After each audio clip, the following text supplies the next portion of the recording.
Another episode of the E-Reads podcast, people. My name is Liz. I'm a therapist, author, and creative wellness coach, and this is my podcast where I talk with friends, creatives, authors, just all folks who are interested in talking about creativity and wellness. And today I'm really excited to have Chad Anctil, who is a horror author, puppeteer, amongst other things. We first met at the Rhode Island Comic-Con this past November, which was a blast being next to him and chatting about all the costumes and things. So I can't wait for y'all to get to know him if he is a new to you author. But before I bring up Chad, let me get through some announcements. You might be seeing my setup here if you follow me on my Instagram stories. I have redecorated this like 3 times in the last week, brought my books from downstairs, all this redecorating. So make sure to follow me on Instagram if you want some of that behind the scenes content. Also, take a look at the link in bio or the new link in the episode show notes because my Kickstarter pre-launch page for the Chasing Nightmares audiobook is live. It will be going into full kick. Welcome, friend. And if y'all have questions, please drop them in the chat.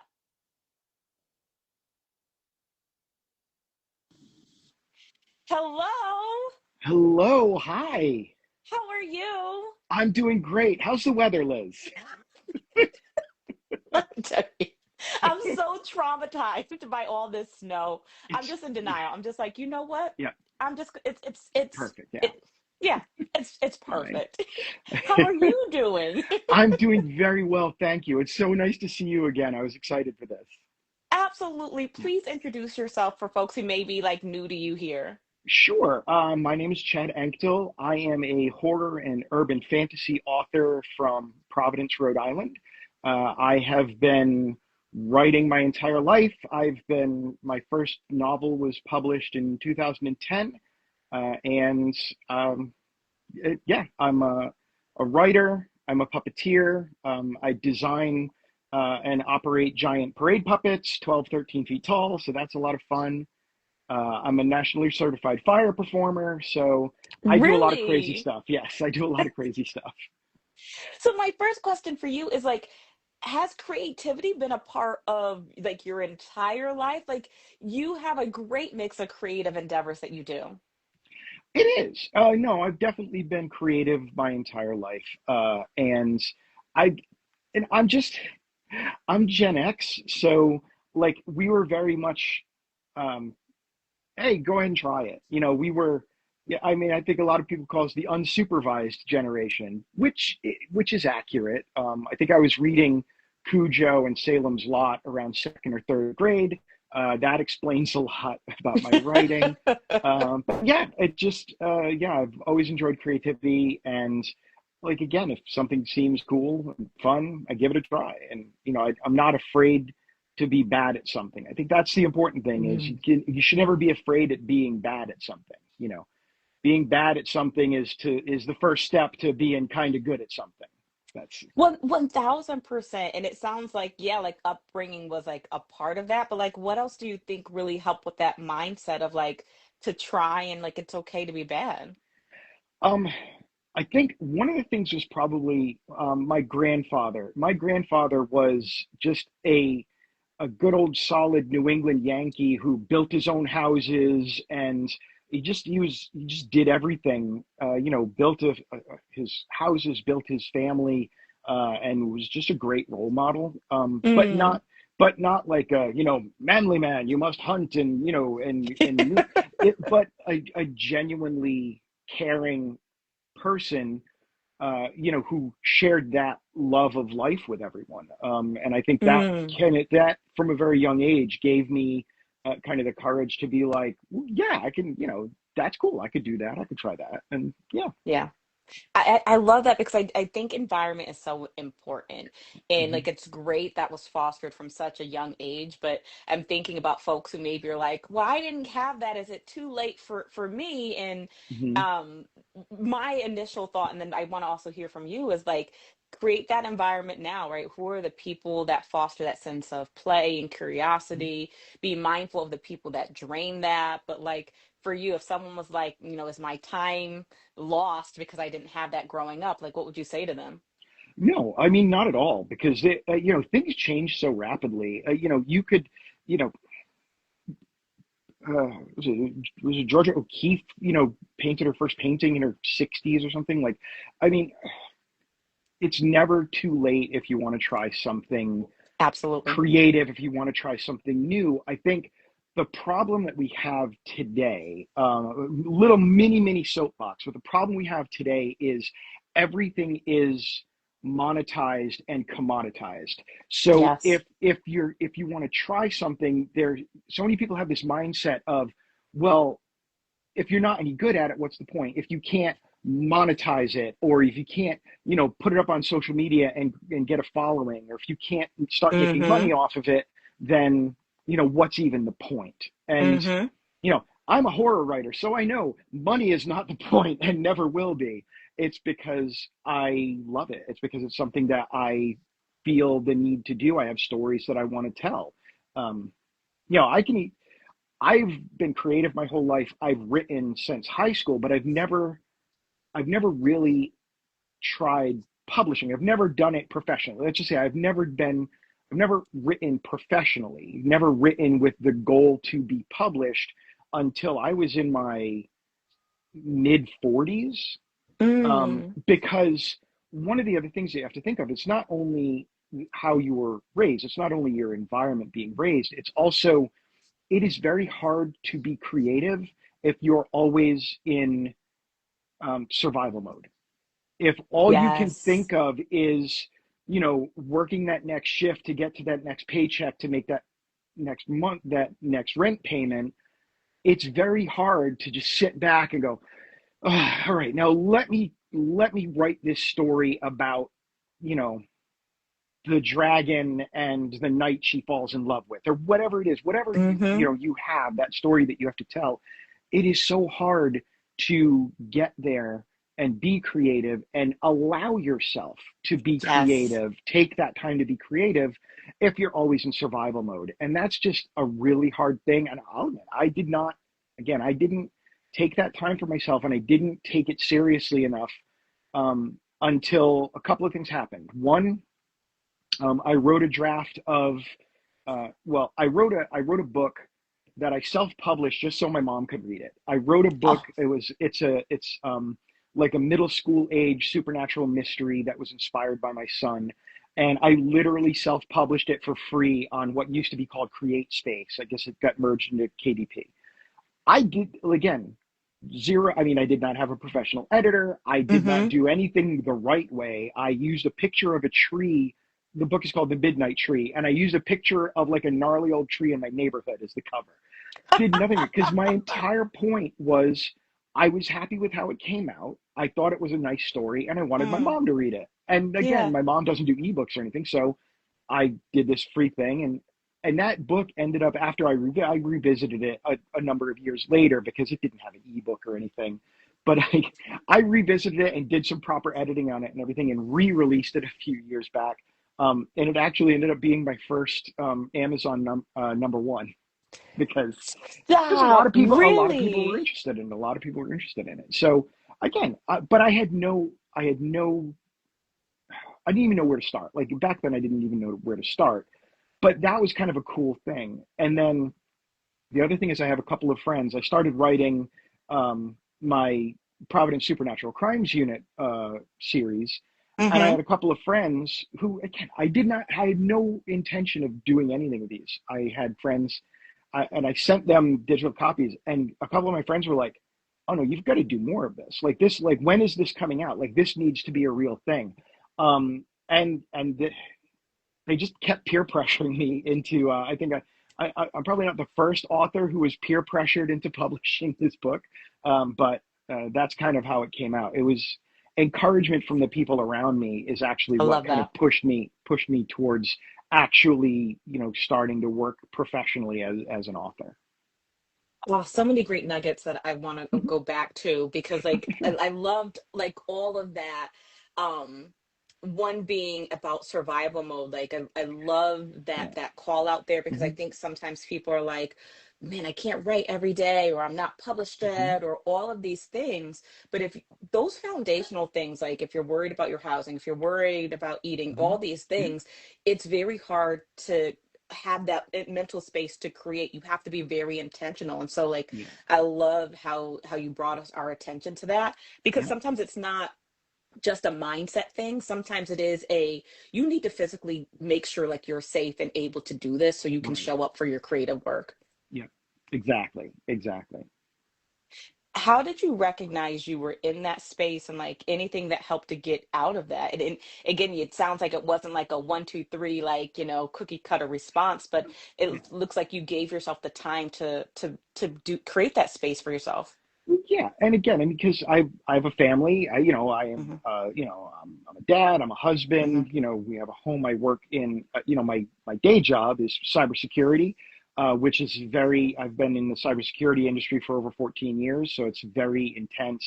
Hmm. It's a high stress job, and it really, I started writing and just writing little things for my website, things like that for relaxation. It's like that Mm. creative outlet, again, because I'm also a performer, I'm a flow artist, I'm a fire artist.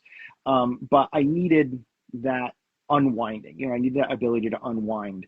And so writing was one of the ways that I was able to just kind of sit there and like, I have this idea and I'll just start putting some stuff on paper. And again, I at one point was like, this is good. I want to polish this up, and I put it just on my website. I've had a website forever. I was like the first generation to have their own website. I got my name, my actual name as a website back.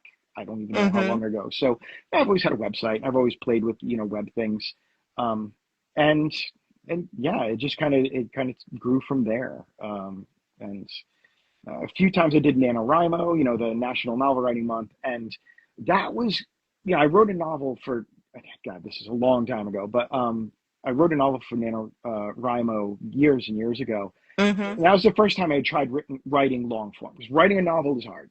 Having an Child, idea, yes. it's easy to have an idea that fills out 5 to 10,000 words, but you have to have a world if you want that. I know So I wrote a novel, and I will admit it was terrible. Like, it was absolutely No. terrible. I did everything wrong, but I got to the end of it, and I'm like, I wrote a novel. Like, I wrote a Yeah. cohesive story from start to finish, and again, this is a long time ago. That actually inspired me to start doing more, and that's where the Midnight Tree came from. That was after that, and again, it's not, like you said, it's not a straight line, because like I wrote the Midnight Tree and I was very big into writing and everything like that, and then there was like a job change and there was a lot of things going on, and like I probably dropped writing for a, a year or more, and then like Really? I was doing a website. A lot of my focus, again, back then, turned to, I was actually I was working on a website and a YouTube channel, um, for puppetry. I was doing a lot with puppets, and I created a YouTube channel for the Let's Play gamers, all the YouTube and Twitch streamers that just sit there and talk to the camera and play a game. Hmm. I started one of those before it became a thing, with puppets, and I did a puppet driven Let's Play How video game fun. channel for kids, and I worked on that for 8 years. I really tried to get that off the ground, and that was where a lot of my creative effort went. But it's, yeah, again, you got to break through the algorithms. It's a never changing relationship, and then like computer breaks down, things, Uh-huh. things aren't going so well. So that, that kind of fell by the wayside a while back. But again, I've always got something, I always have, something working. And then sometime after the YouTube channel, I think I started getting back to writing. And that's when I started having the ideas for, like, the books that I've got out now. Oh, I love that. And, I love how your journey started off with self-care, because that's how Mhm. I fell into writing. Like Yeah. I Yeah. was not in this to write a book and all of this. I was like, I was carving out time for my self-care. And I really liked how I felt when I wrote. And it turned NaNoWriMo. I did Yep. that and I Hmm. got a story.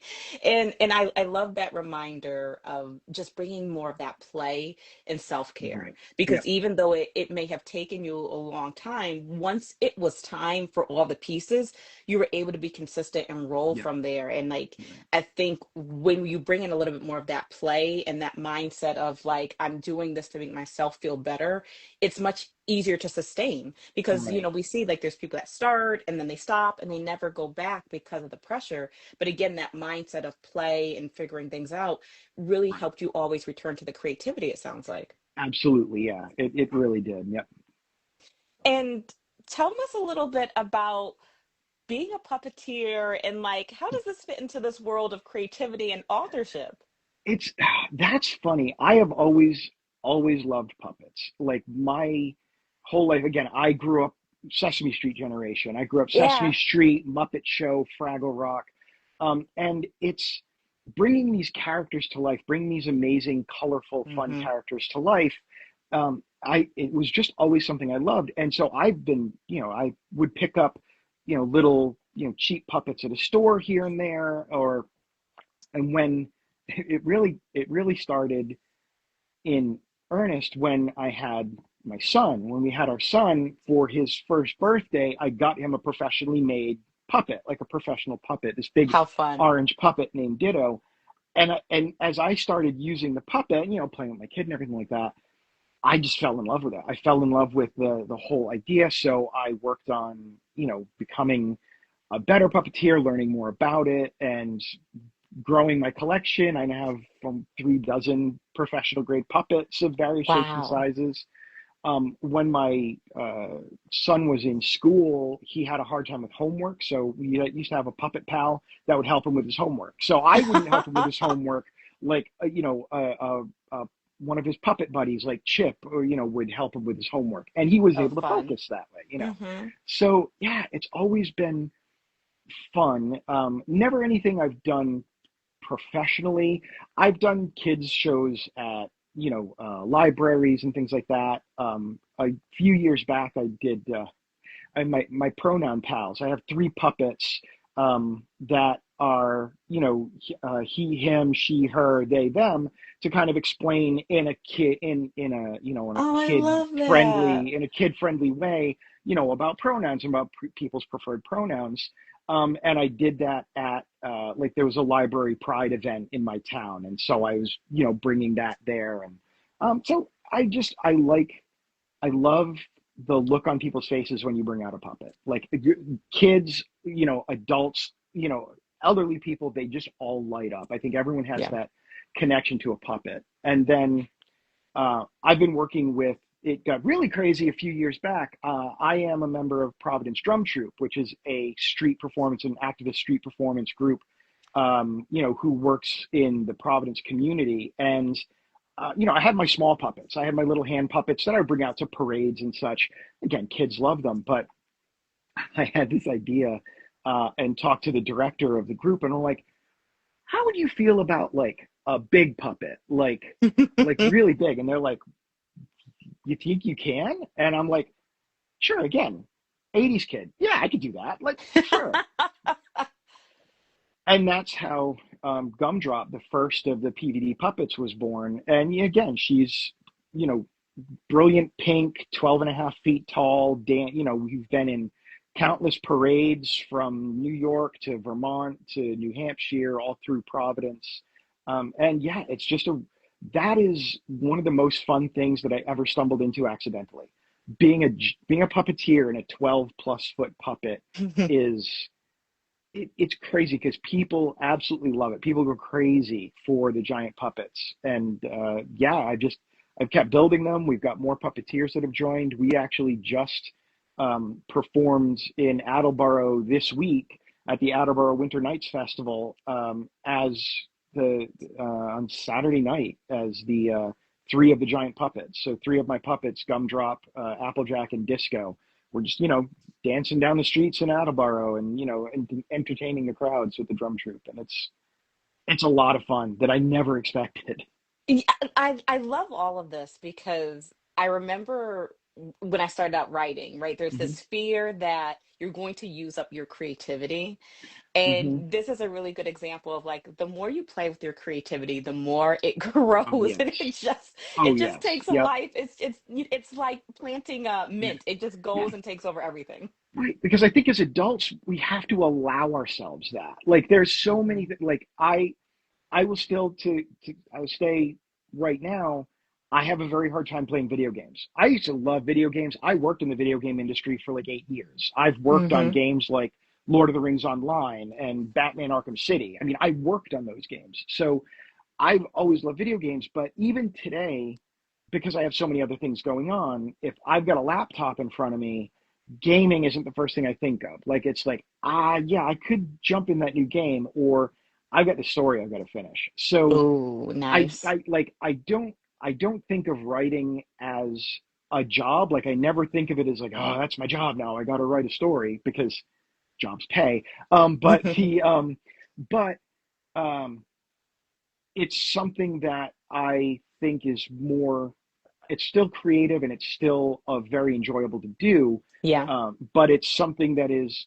I guess it's the more responsible thing to do is to work on a story versus play a video game, because if I work on a story, then I will have an output. I will have my story, I will be able to finish my story. Whereas if I play a video game, that's just kind of killing an hour.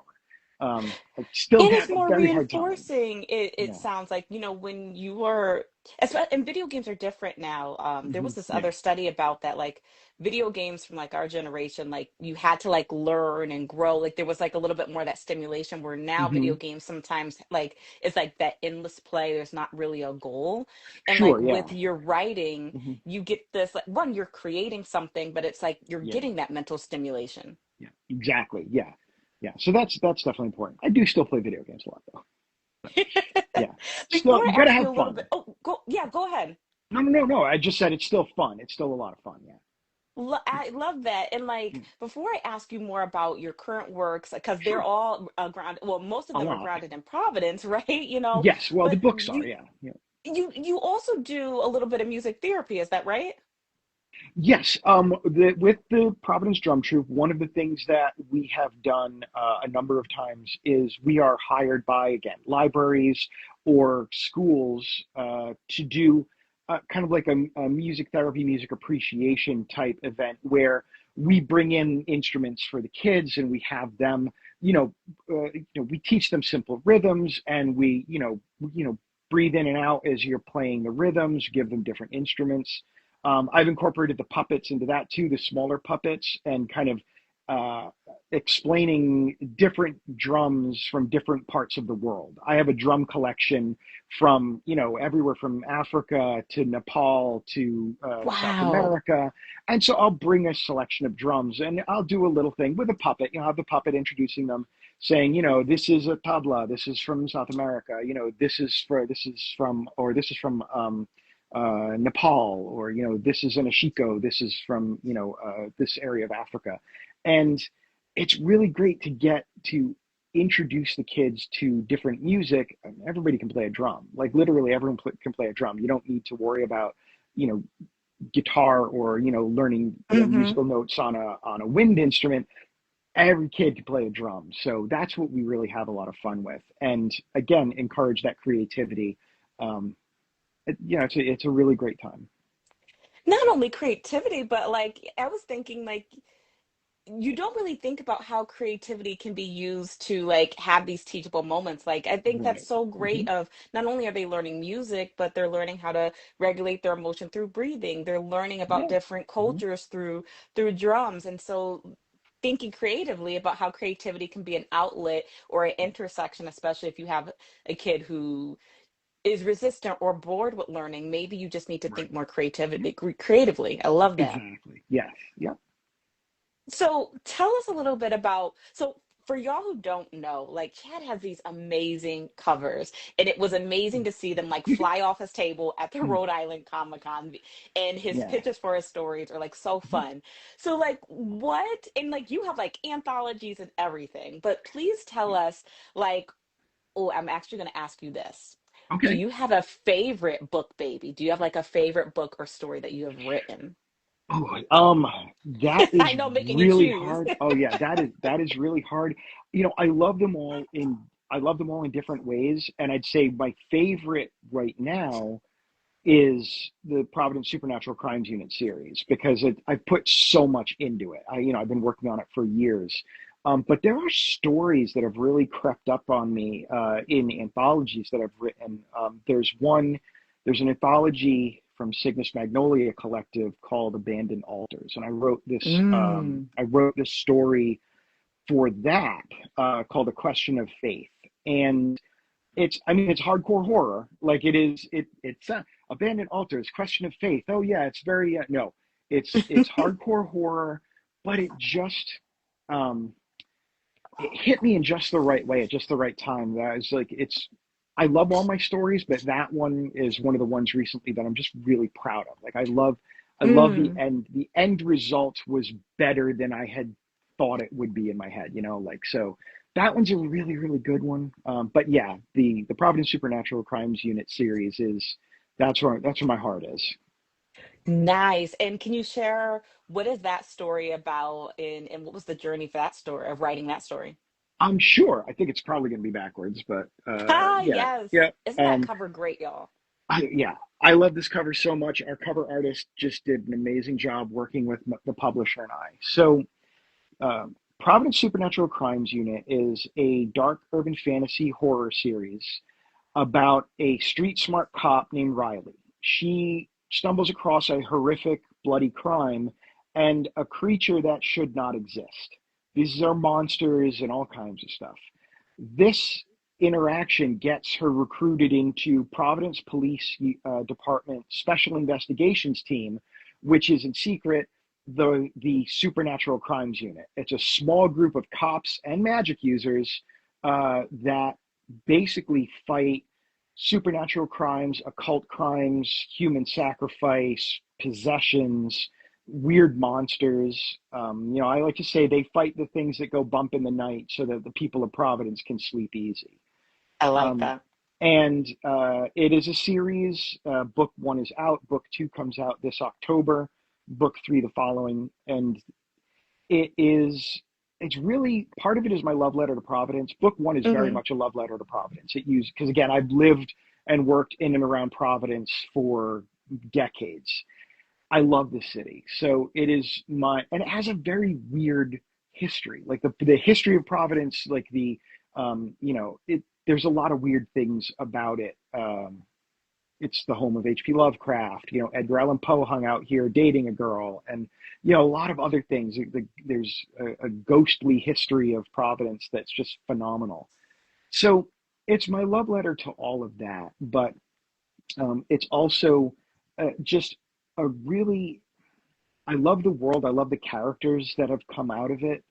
I did not plan on writing a series. Like I was writing book Mm. one and it was a standalone, but I fell in love with the characters and I fell in love with the this world. You know, it's our world. It's all the same places that we know and love, but there's this weird, dark, supernatural underbelly, and that's what the books are about. Is that kind of bubbling to the surface? And Oh, it's been great. Yeah. yeah. Like I love when like the characters in the world like challenge that when you're just like, oh, this is just one, and it's like, no, there's more here, and like there's more depth Yeah. there. I love that. Yep. Yeah, I do. Yeah. We talked a lot about mindset this time, and Hmm. I'm curious, like, do you ever get into a mindset where it's like hard to write or you struggle with imposter syndrome? Like, what is that like for you? That's a great question. Imposter syndrome, no. I honestly can say often, I don't think I ever feel imposter syndrome. I can be shy, but I don't ever think about imposter syndrome. And I owe that mostly to the story that Neil Gaiman told years ago, how he was at a big event and he was talking to another gentleman at the back of the event. It was a multi-day event. He was talking to another gentleman that shared his name. Another gentleman that shared his name of Neil at the back of the event, and the other gentleman said, "So many people here have done so many amazing things and created these amazing things. Books, whatever. I don't feel like I belong here. Like I don't Mm. feel like he was." expressing imposter syndrome. And Neil Gaiman looks at this gentleman and says, "Sir, you were the first man on the moon. That has to count for something." So it's Neil Armstrong. Neil Gaiman and Neil Armstrong is having this conversation, and Neil Armstrong is admitting that he is feeling imposter syndrome. And I'm like, Yeah. that's crazy. Like that Right. is completely crazy. So I try not to feel that. I mean, everyone I think every once in a while feel I don't belong, but I don't. I really fight against those against those feelings. And as far as do I ever feel like not in the right headspace to write? Yeah, and I'll be completely transparent. The past year or so has been tough. There have been some real tough spits about Mm-hmm. the about the creativity. But um, again, creativity, the writing is oftentimes my escape. I have written stories about. I wrote a story that was published last year called Virtuality, which is about basically the AI apocalypse. That Mm. AI and these corporations are draining our creativity. They're starving our humanity. And then there's a story that I wrote that was very much inspired by true events.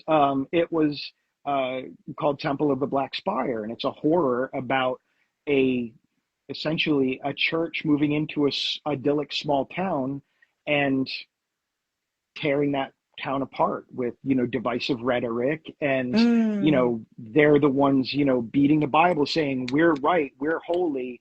And in the end, the leader of the church was a demon, and it was. And But what again, story is this one out? it's It yes, sounds it like- is out. It is out. It is a story called Temple of the Black Spire, and it is in an anthology that came out last year called Unholy.